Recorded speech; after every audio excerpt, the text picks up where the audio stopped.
Вот міне құрметті ағайындар, мына борсықтың ізі,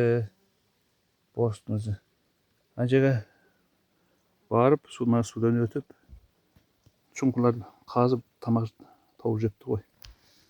Қырғауылымыз жатыр ене.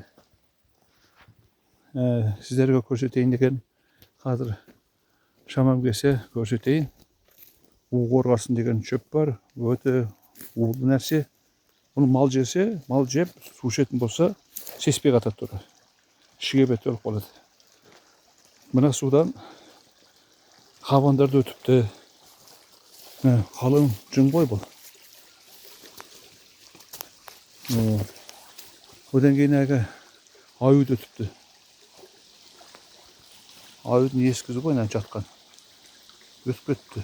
Алдымызда өткен қойдың басы. Кәдімгідей. Міне жоян жалпақ. Аю өтіпті.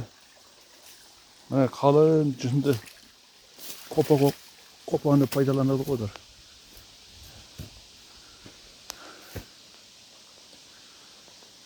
Мына мойыл өсіп тұрған мойылдар. Мына чақпайтын қалақай, чақпайтын. Мына чағатын қалақай. Мына жас балапан мойыл. Ай осымен өрлепті ме. Осымен өрлеп, жоғарғай көтеріліпті. Айудың жүзіме келетіміз ғой не. Көрдіңіздер ме міне? Айудың табаны мынау. Айудың табаны ғой. Арғай шығып кетіпті. Мына баласымен болса, ол қиындау болады дегенде. Баласын қорғайын деп кісіге тұра жүгіреді.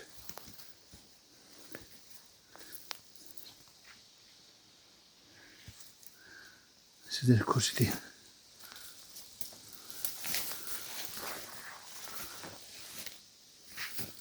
Міне.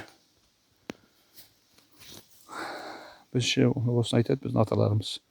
У қорғасын дейді міне. Көрдіңіздер ме? Мына мал жесе қатады тұр. Мал жемейді. Жесе болды. Мына тұз жемеген малдар осын жейді өледі. Долан топша өз ұрықпен шығып жатқан табиғи ұрықтандырып. Мынадар көкбояудар. Көкбояу. Қалың жүн ғой бұл. Мынау долана.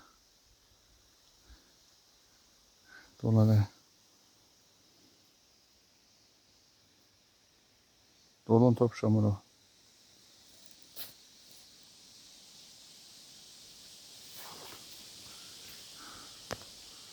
Мынау долан топша дейді, орысша осина дейді. Осина дрожжащая деп айтады ғой. Жапыра дірілдеп тұрады ғой жапырағы. Сондай жапыра домалақ болды. Мынау ит морон. Енді ары қарай бармай ақ қоян ол. Жаман айт жақсы жоқ. Аю ат шықса бітті ғой. Қару жоқ, пышақтан басқа. Так что қай артқа қарай бұрылайын мен. Сіздерге көрсетіп кетейін деп, осы қорғасынды көрсетейін деп сіздерге әдейі бұрылды міне. Осындай. Керемет. Қалың боп өсіп жатыр. Табиғат. Міне балапан мойылында шығарып жатыр мынау. Долан топшасында шығарып жатыр. Көк бояуында шығарып жатыр міне. Соған құрметті ағайындар. Табиғатымыз осындай. Қарсы бетіміз ана тау. Қалың жүн ғой бұл. Күзгі жапырақ түседі. Жапырақ түскенде лицензия алып охотаға шығамыз мысалы. Лайка иттер бар. Лайка иттен менен аулайсың ғой, аулай алмайсың оны. Қалың бұтадан шықпайды.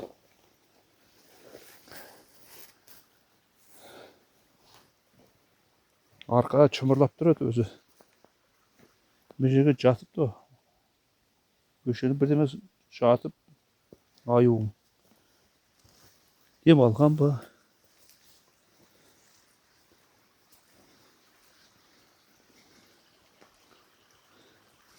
Мына су қысы жазы ағып жатса жердің астынан шығады бұл бұлақ су. Қысы жазы ағады. Қатпайды, мүлдем қатпайды. Көрдіңіздер ме? Осы суды ішіп, аюдың да, шошқаның да, маралдың да, елігін де мекен етеді ғой. Табиғаттың байлығы ғой бұл. Керемет. Жасап қойған. Бәрі өз бір-бірімен байланысты ғой табиғат деген.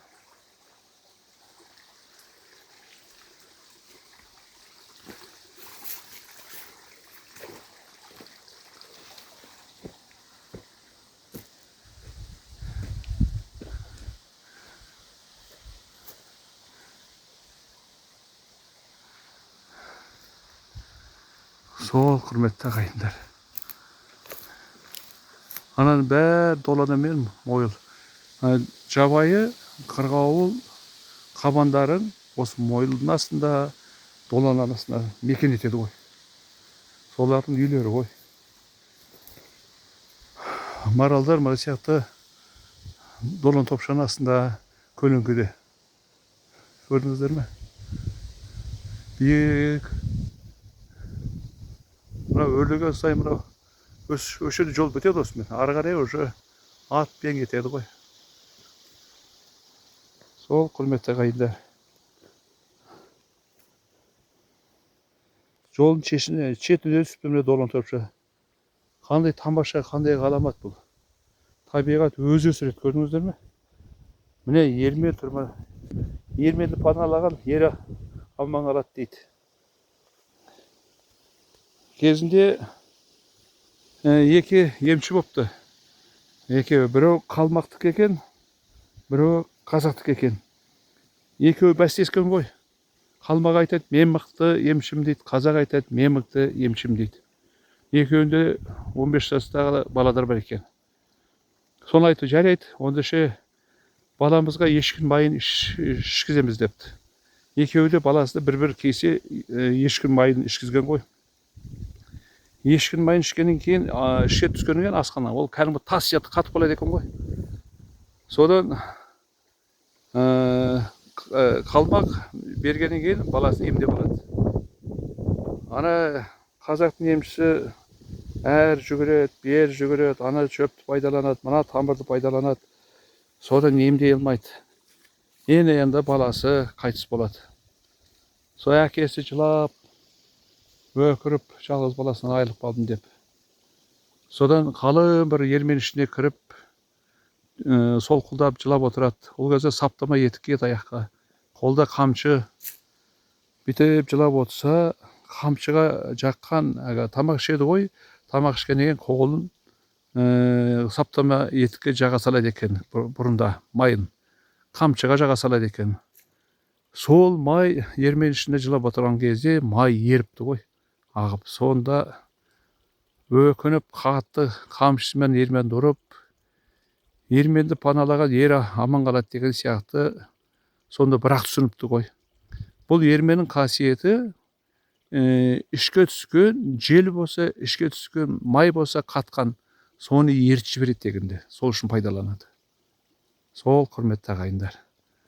Біздің аспанымызды көрдіңіздер ме? Шығыстың, Сауырдың, Зайсан ауданының аспаны осындай болады, тазалығы сондай. Түнде жұлдыздың қалыңдығы сондай, қалың жұлдыз көресің ғой. Алматыға барсаң бір жұлдыз көрмейсің. Сол құрметті ағайындар, аман есен болайық. Осы жарық дүние бәрімізге жетеді. Бәріміз бір-бірімізге қонақпыз. Тірі кезде бір-бірімізден сыйласқан дұрыс. Оларға шыдарлық деген керек жоқ. Өмір деген қамшының сабындай ақ. Сол шама келсе бір-бірімізді сыйлап, бір-бірімізді қолпаштап, көмектесіп, өмір сүргенге не жетсін. Сондай жағдай ағайындар. Міне адам баласы қызғаныштан болады ғой, бес саусақ бірдей емес. Адам баласы іші тарлықтан, қызғаныштан, өзінің қолынан түк келмегеннен кейін мынандай болады екен. Міне соқыр адам көре бастайды екен, саңырау адам ести бастайды екен, сақау адам сөйлей бастайды екен. Ана іші тарлықтан Kızганычтан көрдүңүздөр ме кайда жатыр? Так что не істесеңдер де өзі секреттерин эч кимге айтууга болбойт. Кандай план болса да, кандай жумуш болса да үндемесе керек экен бәрин. Сонда жолдарыңыз ачылат дегенде. Жол жабылмайт дегенде. Не істесеңиздер де үндемесе керек. Ал құрметті ағайындар, аман есен болыңыздар, жүзге келіңіздер, ауырмаңыздар, сау саламатта болыңыздар. Мен үйге қайттым енді. Шөп дәрім теріп алдым.